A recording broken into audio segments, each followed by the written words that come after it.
Good evening and welcome to DETV News. I'm Matt Ford. Thanks so much for being with us tonight. A 14-year-old from Newark is facing a long list of charges after he allegedly drove drunk, causing a 5-car crash that injured 6 people. The crash happened on northbound Route 1 at the intersection of Slaughter Beach Road near the town of Lincoln down in Sussex County. Several cars were stopped on the highway for flashing red lights that indicate an emergency vehicle is about to enter the roadway. The Newark teen, who does not have a driver's license, failed to stop and crashed into the back of a Honda CR-V. That triggered a chain reaction crash that involved 3 additional vehicles. 4 people from the CR-V and another vehicle were hospitalized, as were the teen and his 2 passengers, ages 14 and 16.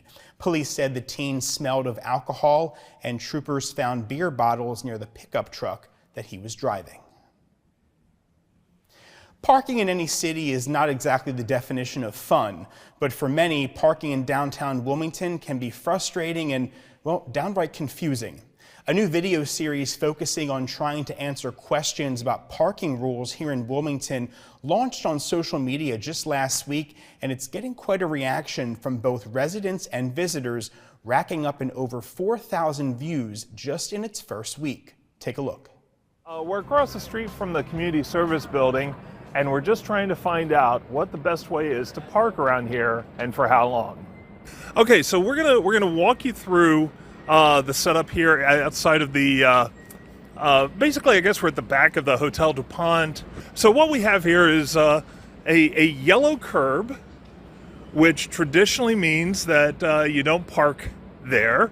We've got a sign indicating that you can maybe park for an hour on one side of the sign, telling you to go to the kiosk, and then you go to the kiosk and the kiosk says it's a 4-hour max time limit. So the question for you is, if you were to park on this block, how long would you park for? Well, it sounds like it says you can only park for an hour, but maybe you can park longer if you go to the kiosk. Okay, so if you had to, if someone was visiting from out of town and said, how long can I park here, what would you tell them? It looks pretty temporary to me with the yellow line. I just kind of go where everyone else is going, and it looks like people are parking here. I don't see a row of tickets, but it's really hard to say. Don't know. So if someone were to ask you, can I park here, and if yes, for how long, what would you tell them? I would tell them no, because if you park here, you're probably going to get a ticket. Yeah. Real bad. There's a lot of people parked here. I don't see any tickets so far. They'll be coming around. I would trust the kiosk that says 4 hours, because you're going to put money in and get some sort of documentation that you're allowed to park there. So I think that would override the yellow curb. Obviously, all these people are parked at the yellow curb. So that's what I would go with, at 4 hours. 4 hours. At your discretion, good luck. You might get a ticket. You may not get a ticket. But if I was driving and saw the yellow, but I saw all the rest of the cars, I probably would park as well if it was going to be quick. Everything you just saw was recorded on Monday. It's now Thursday. Monday evening, I put out an email to City Council and to the members of the administration asking them what the answer to this question is. Is it the curb that we go by? Is it the sign? Is it the kiosk? So far, no one's responded.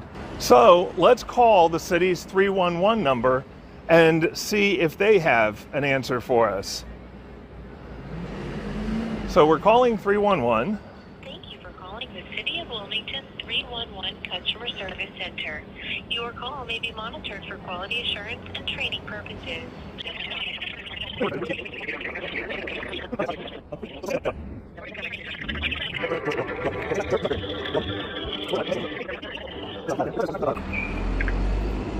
Thank you for calling the 311 Center. My name is...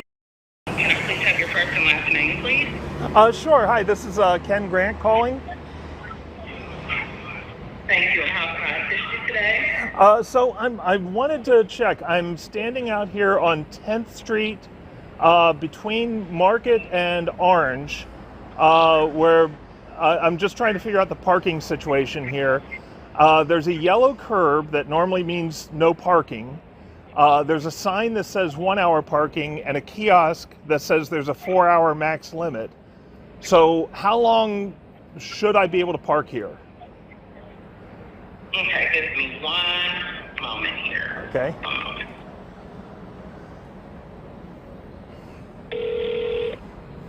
You have reached the City of Wilmington Parking and Red Light Division. Please listen carefully to the following choices.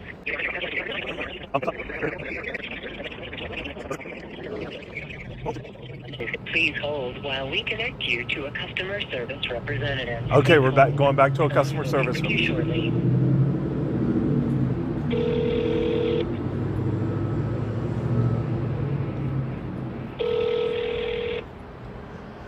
This call may be monitored for quality control.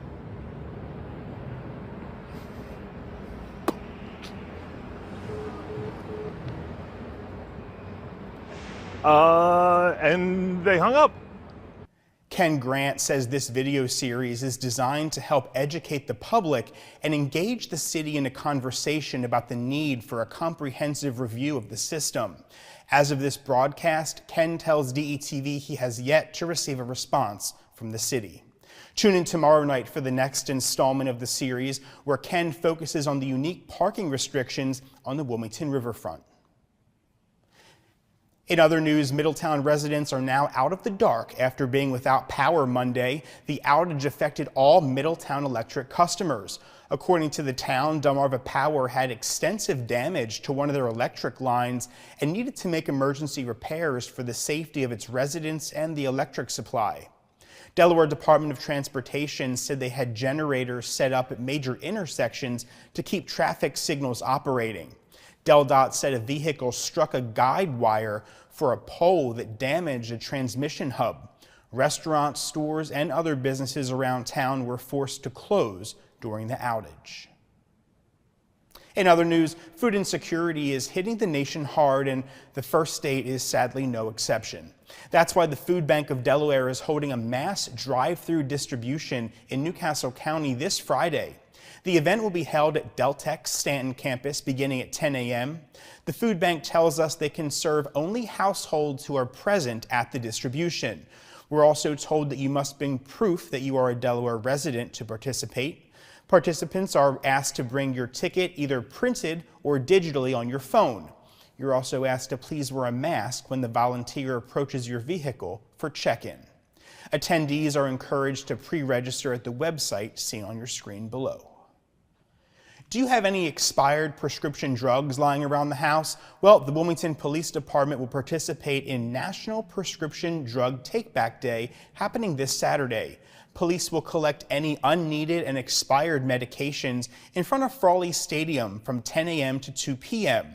According to the Drug Enforcement Agency, holding on to those unwanted drugs often opens the door for drug misuse and even addiction. The agency says that the drugs poses a public health threat that can also lead to accidental poisoning.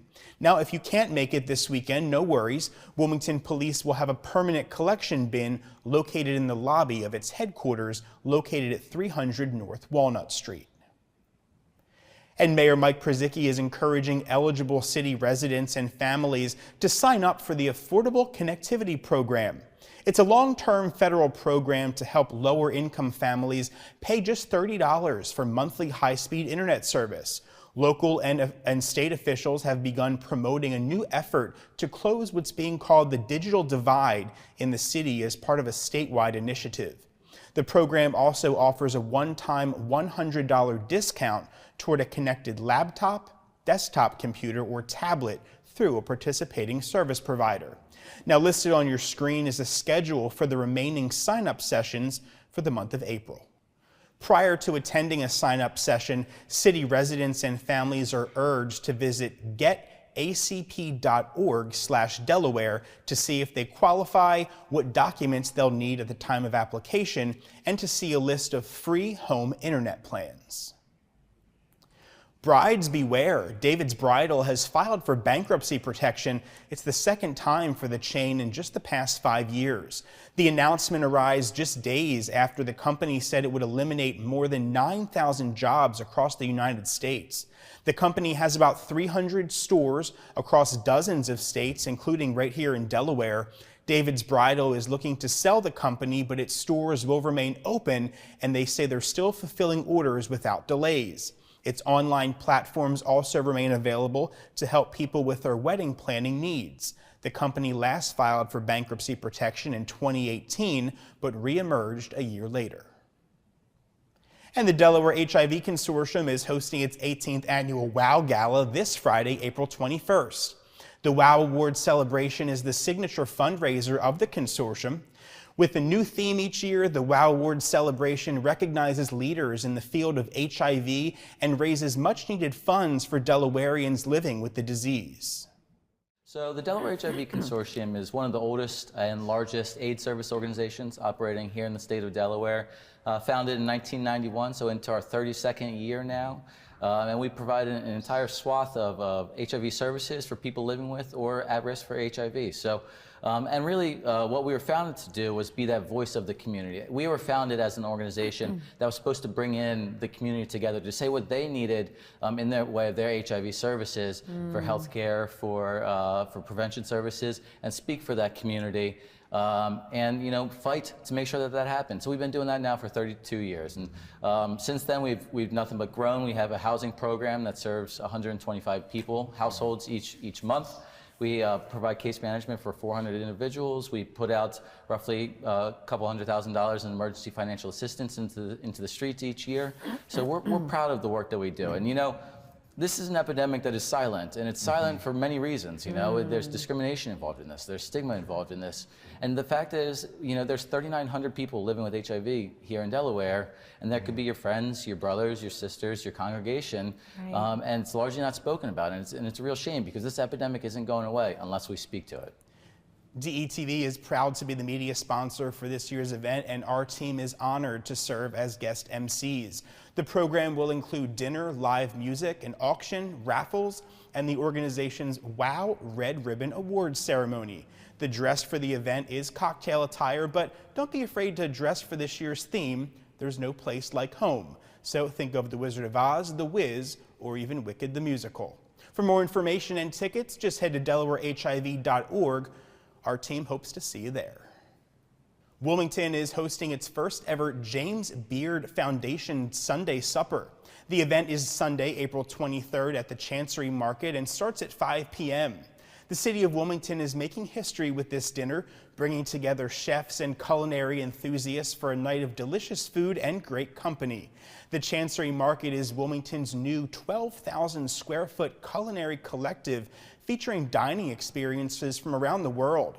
The evening's cuisine will showcase dishes from a diversity of Wilmington chefs and premier culinary leaders, some of whom are previous James Beard Award nominees. The evening will open with a 1-hour reception, followed by a dinner served family style that features a different chef preparing each course. The reception begins at 5 p.m. and the James Beard Foundation is a nonprofit organization whose mission is to celebrate, support, and elevate the people behind America's food culture and champion a standard of good food anchored in talent, equity, and sustainability. Tickets are still available, but they're going quick, so check out the Eventbrite website for more information. You can also check out the Chancery Market's Facebook page for details. And before we go tonight, locals are mourning the passing of Will Minster, a prominent business owner and advocate with ties to Newark and Wilmington. He and his family owned Minster's Jewelers in Newark for 123 years, while also owning locations in Elkton, Dover, and Wilmington, where he went on to leadership roles helping to build downtown business in Delaware's largest city. After selling the Wilmington location back in 2010, Minster served with Downtown Visions and was the director of business development for Main Street Wilmington. Will was loved in his community as a champion of small business, a jeweler, a tireless advocate, and even quoted as the unofficial mayor of Wilmington. In later years, he worked as a real estate agent and director of Launcher Business Resources, a small business education program that teaches the skills needed to start a business or restructure an existing one in impoverished neighborhoods here in Delaware. Senator Chris Coons called Will a pillar of Wilmington and a champion for every entrepreneurial endeavor. He says that Will was one of a kind. He loved this city and believed in everyone in it. A visitation will be held Saturday, April 29th. That's going to do it for this edition of DETV News. Be sure to follow us across your favorite social media platforms and take a look at our website. That's detvch.com. With tonight's edition of DETV News, I'm Matt Ford. I'll see you again tomorrow.